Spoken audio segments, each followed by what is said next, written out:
समास क्या होता है, समास की परिभाषा क्या होती है। समास की परिभाषा होती है, जिस प्रकार हमने जब हम संधि प्रकरण को हमने पढ़ा था तो संधि में हमने उसकी परिभाषा पढ़ी थी कि दो वर्णों के मेल को संधि कहते हैं। यहाँ अब हम पढ़ेंगे कि दो या दो से अधिक शब्दों के मेल को संधि कहते हैं। दोस्तों, वर्ण और शब्द में एक छोटा सा कंफ्यूजन होता है। वर्णों से मिलकर के शब्दों का निर्माण होता है, लेकिन शब्दों से मिलकर के समास का निर्माण होता है, एक सार्थक शब्द का निर्माण होता है। वर्ण एक छोटी इकाई होती है, जैसे आ है, या है, ये सब वर्ण के अंतर्गत आते हैं, छोटे छोटे अक्षर जो वर्ण के अंतर्गत आते हैं। लेकिन जब इनसे मिलकर के कोई शब्द बनता है, जैसे आ और बा, दोनों शब्दों को मिलकर के बना अब, ये अब क्या हुआ, एक शब्द हो गया। यानी दो वर्णों के मेल को शब्द कहते हैं और दो शब्दों के मेल को समास कहते हैं। तो समास की परिभाषा दोस्तों यही है कि दो या दो से अधिक शब्दों के मेल को समास कहते हैं। अब हम आते हैं कि इनके कौन कौन से भेद होते हैं। समास प्रायः 6 प्रकार के होते हैं। अव्ययी भाव समास, द्विगु समास, द्वंद्व समास, बहुब्रीहि समास, कर्मधारय समास और तत्पुरुष समास। ये 6 प्रकार के समास होते हैं। सबसे पहले हम पढ़ेंगे अव्ययी भाव समास क्या होता है, इसकी परिभाषा क्या होती है। दोस्तों, आपको स्क्रीन पे दिखाई दे रहा हो कि अव्ययी भाव समास क्या होता है। इसकी परिभाषा देखिए कि दो पदों के बीच में जब पूर्व पद प्रधान होता है, जिस वाक्य में, जिस शब्द में पूर्व पद प्रधान होता है, वह शब्द अव्ययी भाव समास के अंतर्गत आता है। देखिए, अब इसका उदाहरण हम आपको देकर के बताते हैं। अब अव्यय क्या होता है, अव्यय क्या होते हैं, उपसर्ग ही अव्यय होते हैं, उपसर्ग ही अव्यय होते हैं। हमने उपसर्ग के विषय में हम बताते हैं कि उपसर्ग प्रायः 22 प्रकार के होते हैं। आपको स्क्रीन पे दिखाई दे रहे होंगे, आप उनको देखिएगा। प्रा, परा, अप, सम, अनु, अब, निस, निर, दुस, दुर, वी, आंग, नी, अधि, अपि, अति, सु, उत, अभि, प्रति, परि, उप, ये 22 उपसर्ग होते हैं। इन 22 उपसर्ग में अगर कोई किसी भी शब्द में ये 22 उपसर्ग आगे लगे हुए हों, उपसर्ग आगे हो, तो वहां पर अव्ययी भाव समास होता है। आप उदाहरण देखकर बताइए, जैसे उपगंगम, ये एक समास है कि गंगा के समीप। इसका संधि विक्षेप, जब हम इसका समास विग्रह करेंगे तो इसका अर्थ होगा गंगा के समीप। उपगंगम, उप क्या है, एक उपसर्ग है। आप जो अभी 22 आपको हमने बताए हैं, उन 22 में देखिएगा उप भी एक उपसर्ग होता है। तो जहां जिस वाक्य में उपसर्ग पहले होता है या अव्यय पहले होता है, वह वाक्य, वह समास अव्ययी भाव समास होता है। अब उप यहाँ पर क्या है, अव्यय है या उपसर्ग है, तो पूर्व पद में भी है। इस अव्ययी भाव समास की जो परिभाषा है, वही परिभाषा भी यही है कि जब प्रायः पूर्व पद प्रधान होता है तो वहां पर अव्ययी भाव समास हो जाता है। यहाँ देखिए, उपगंगम में अव्ययी भाव समास क्यों है, क्योंकि यहाँ पर उप आगे आ जाता है। अब देखिए, ये हुआ उप। अब एक और, जैसे यथा, इसको मिटा देता हूं मैं, यथा संभव, यथा संभव, ये एक वाक्य है। अब देखिए, यथा उपसर्ग के अंतर्गत नहीं आता है।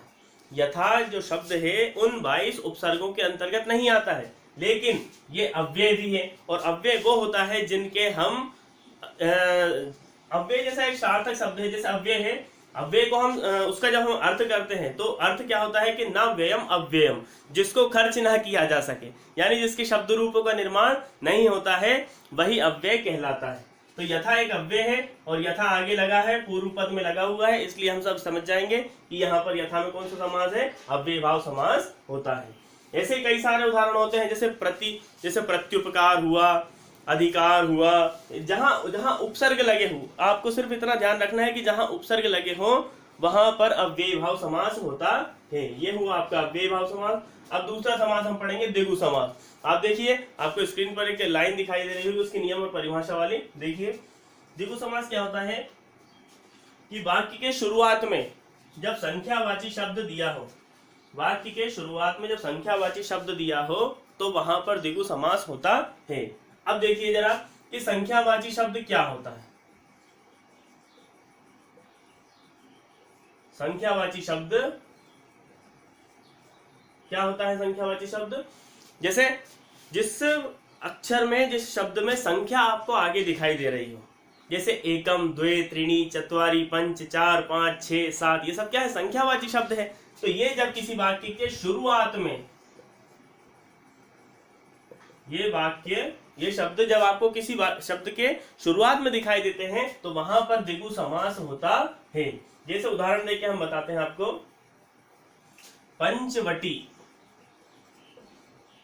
जैसे उदाहरण है पंचवटी, यानी पंच क्या है? पंच का अर्थ होता है 5, पंच का अर्थ होता है 5, यानी 5 बटों का समूह। इसका जब हम संधि माफ कीजिएगा, समास विग्रह जब इसका हम करते हैं और हिंदी अर्थ में इसका विग्रह करते हैं तो इसका अर्थ होता है 5 बटों का समूह। तो उसी को हम क्या कहते हैं? पंचवटी कहते हैं। तो पंच क्या है? संख्यावाची शब्द है। ऐसा ही एक और उदाहरण बताता हूं मैं आपको, त्रिभुवन, त्रिभुवन एक उदाहरण है। त्रि अर्थात 3 भुवनों का समूह त्रिभुवन कहलाता है। तो यहाँ भी त्रि क्या है? संख्यावाची शब्द है, और संख्यावाची शब्द है इसलिए यहाँ पर कौन सा समास हुआ? द्विगु समास हुआ। आया ना समझ में? यही था आपका द्विगु समास। द्विगु समास समास के अंतर्गत आने वाला सबसे सरल समास होता है। अब हम आगे पढ़ेंगे द्वंद्व समास। देखिए आपको एक स्क्रीन पर दिखाई दे रहा होगा इसके नियम। द्वंद्व समास क्या होता है? जिसमें किसी शब्द के दोनों ही पद प्रधान हो, वहां पर द्वंद्व समास होता है। तो देखिए दोस्तों, द्वंद्व समास क्या होता है? जहां पर पूर्व पद और उत्तर पद दोनों ही पद प्रधान होते हैं, दोनों की ही प्रधानता होना आवश्यक है, वहां पर द्वंद्व समास होता है। जैसे उदाहरण है राम लक्ष्मण, ये उदाहरण है।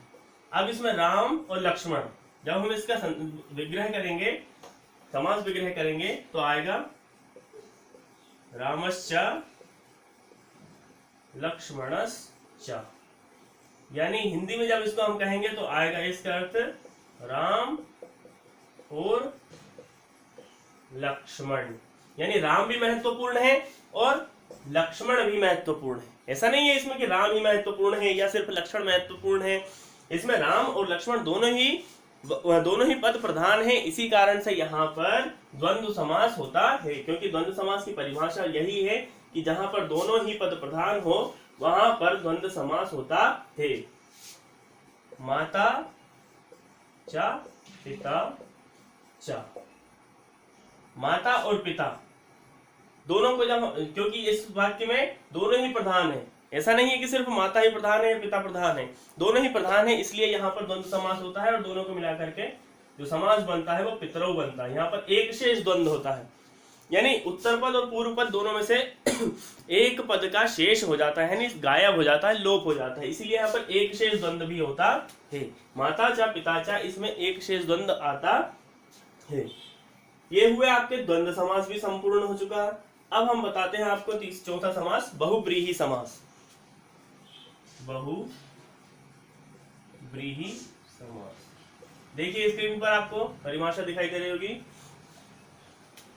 बहुब्रीहि समास क्या होता है? जहां पर पूर्व पद और उत्तर पद दोनों पदों से भिन्न कोई तीसरा पद प्रधान होता है, वहां पर बहुब्रीहि समास होता है।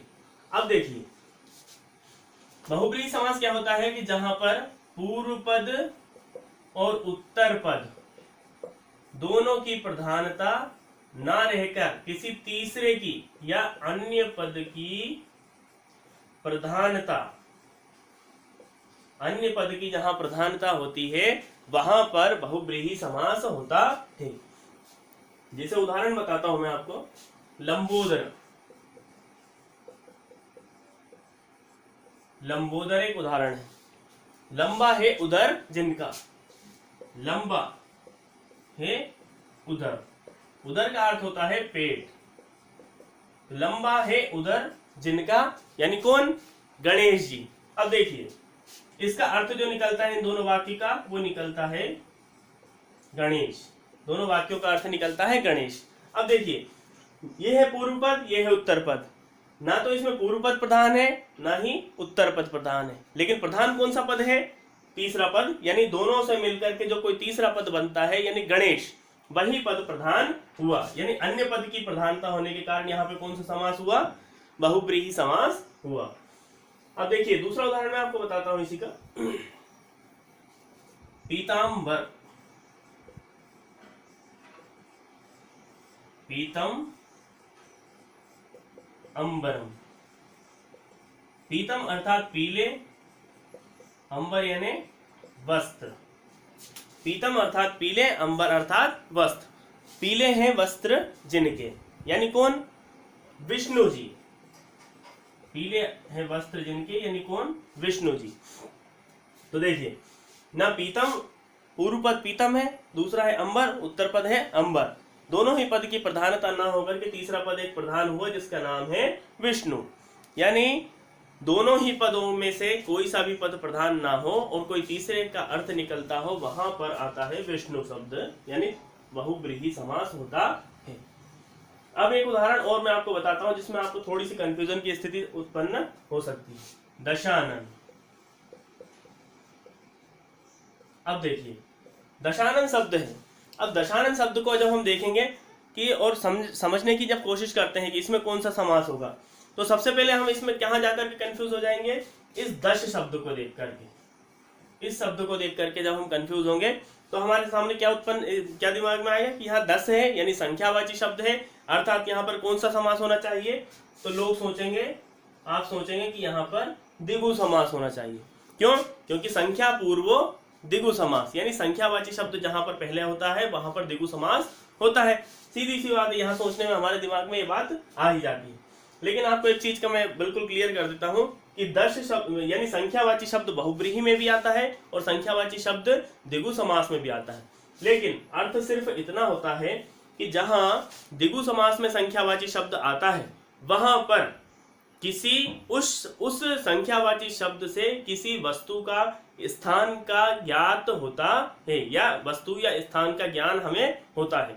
लेकिन जब हम बहुब्रीहि समास में उसी का प्रयोग हम उसी संख्यावाची शब्द को जब हम बहुब्रीहि समास में देखेंगे तो हमें यह समझ जाना है कि उस संख्यावाची शब्द से यहाँ पर किसी व्यक्ति का बोध होता है, किसी व्यक्ति का बोध होगा, तभी वहां बहुब्रीहि होगा। अगर व्यक्ति का बोध न होकर के वहां पर किसी स्थान का या वस्तु का बोध होता है हमें, तो वहां पर द्विगु समास होगा। लेकिन अगर किसी व्यक्ति का बोध होता है तो वहां पर बहुब्रीहि समास होता है। जैसे दशानन, दशानन का अर्थ क्या हुआ? दश है आनन जिसके, आनन अर्थात सिर, 10 है सिर जिसके, यानी कौन? रावण। रावण हुआ तृतीय पदार्थ, यदि तृतीय हुआ। अब रावण क्या है? एक व्यक्ति है। और संख्यावाची शब्द यानी 10 शब्द से किसी संख्यावाची शब्द से किसी व्यक्ति का जब ज्ञान हुआ हमें, तो वहां पर होगा बहुब्रीहि समास। जैसे त्रिनेत्र, 3 है नेत्र जिनके, यानी कौन? भगवान शंकर त्रिनेत्र हुए। लेकिन यहाँ भी त्रि शब्द है, त्रि अर्थात होता है 3, ये भी संख्यावाची शब्द है। लेकिन यहाँ संख्यावाची शब्द से किसका ज्ञान हो रहा है? हमें किसी व्यक्ति का ज्ञान हो रहा है। और किसी व्यक्ति का जब हमें ज्ञान होगा तब हम समझ जाएंगे कि यहाँ पर बहुब्रीहि समास होता है। उम्मीद है आपको समझ में आ गया होगा। ये था बहुब्रीहि समास। दोस्तों, आपने अगर अभी तक हमारी चैनल सब्सक्राइब नहीं की है तो इसे सब्सक्राइब कर लीजिए, लाइक कीजिए, शेयर कीजिए और कमेंट करके बताइए कि आपको हमारी चैनल कैसी लगी है। अब हम आपको पांचवा जो समास का उदाहरण है वो पढ़ाते हैं, कर्मधारय समास। कर्मधारय समास, देखिए आपको स्क्रीन पर एक पट्टी दिखाई देगी। कर्मधारय समास क्या होता है कि जहां प्रथम पद में विशेषण हो और द्वितीय पद में विशेष्य हो, वहां कर्मधारय समास होता है। जहां प्रथम पद में विशेषण हो और द्वितीय पद में विशेष्य हो, वहां कर्मधारय समास होता है।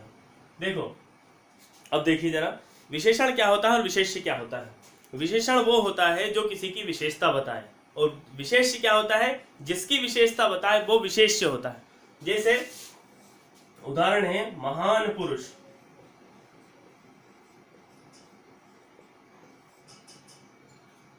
महापुरुष बनेगा। उदाहरण है महापुरुष। अब इन दोनों पदों को हम अलग अलग करेंगे तो बनेगा महान धन पुरुष, ऐसा ये बनता है। यहाँ धन नहीं आता, महान धन पुरुष। अब ये देखिए पुरुष क्या है, विशेष्य है। क्यों है विशेष्य? क्योंकि इसकी विशेषता कौन बता रहा है, कौन सा शब्द बता रहा है, महान शब्द इसकी विशेषता बता रहा है। तो जो इसने कहा था कि प्रथम पद विशेषण होगा और द्वितीय पद विशेष्य होगा, वहां पर कर्मधारय समास होता है। तो प्रथम पद महान, ये क्या है, विशेषण, ये किसी की विशेषता बता रहा है। द्वितीय पद है विशेष्य, ये क्या है, जिसकी विशेषता बता रहा है वह शब्द ये द्वितीय, वही विशेष्य कहलाता है। तो महान चासौ पुरुषः, यहाँ बीच में चासौ लग जाता है। जब हम इसका विग्रह करते हैं, समास विग्रह, तो इसमें यहाँ पर बीच में चासौ शब्द का प्रयोग किया जाता है। तो महान चासौ पुरुषा बराबर महापुरुषा। महान अर्थात विशेषण, महान क्या है, विशेषण, इसलिए आपको ये होता है विशेषण और विशेष आधारित कर्मधारय समास। इसका एक और उदाहरण हम आपको बता देते हैं, घनश्याम। घनश्याम, अब देखिए प्रथम पद हुआ घन, द्वितीय पद हुआ श्याम। तो घन क्या है, विशेषण है। घन क्या है, विशेषण, और ये विशेष्य।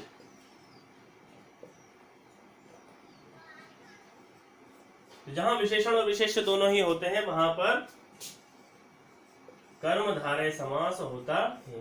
तो आप इनको कुछ नहीं, थोड़े से उदाहरण याद भी कर सकते हैं, जैसे घनश्याम हुआ, महापुरुष, नीलोत्पलम। नीलोत्पलम बहुत ही प्रसिद्ध उदाहरण है कर्मधारय समास का। अब हम आपके बीच में लेकर आते हैं अपने अंतिम समास को, जिसका नाम है तत्पुरुष समास। तत्पुरुष समास।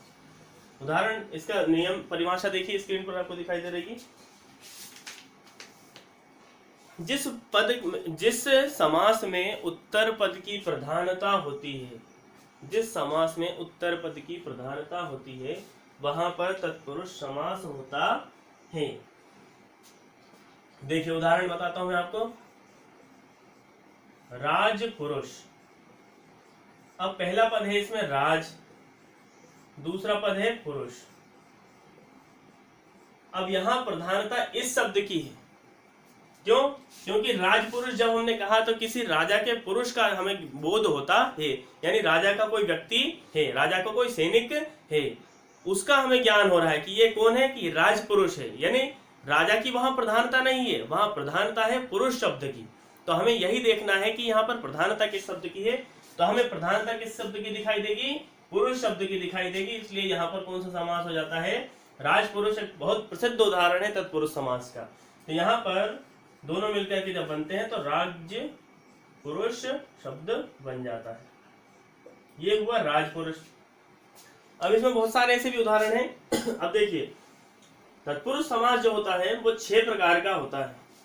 ये विभक्तियों के अनुसार चलता है। प्रथमा तत्पुरुष, द्वितीय तत्पुरुष, तृतीय तत्पुरुष, चतुर्थी तत्पुरुष, प्रथमा तत्पुरुष नहीं होता, माफ कीजिएगा, द्वितीय तत्पुरुष, तृतीय तत्पुरुष, चतुर्थी तत्पुरुष, पंचमी तत्पुरुष, षष्ठी तत्पुरुष और सप्तमी तत्पुरुष, ऐसे करके ये 7 प्रकार के तत्पुरुष होते हैं।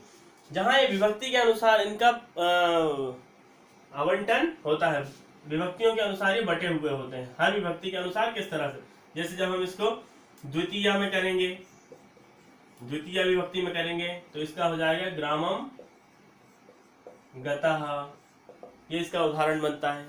जब हम तृतीय में इसको करते हैं, द्वितीय विभक्ति में हुआ, क्यों? क्योंकि ये ग्रामम अर्थात द्वितीय विभक्ति ग्रामम शब्द में लगी हुई है, इसलिए यहाँ पर द्वितीय तत्पुरुष हुआ। तृतीय तत्पुरुष जैसे बाणेन हतः, यहाँ बाण से मारा गया, बाणेन शब्द में तृतीय विभक्ति है।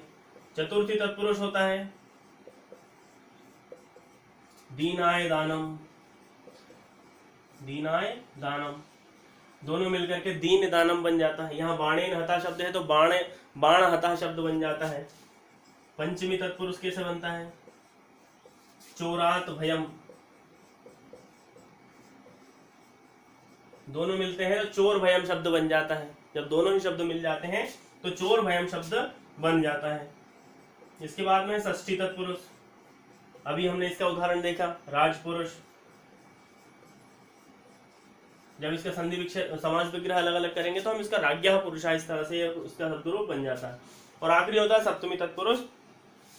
तो सप्तमी तत्पुरुष में हमें एक उदाहरण दिखाई देता है जले मग्न, उसमें जले शब्द में सप्तमी विभक्ति आ जाती है। जले मग्न, जले मग्न, जले शब्द में सप्तमी विभक्ति आ जाती है।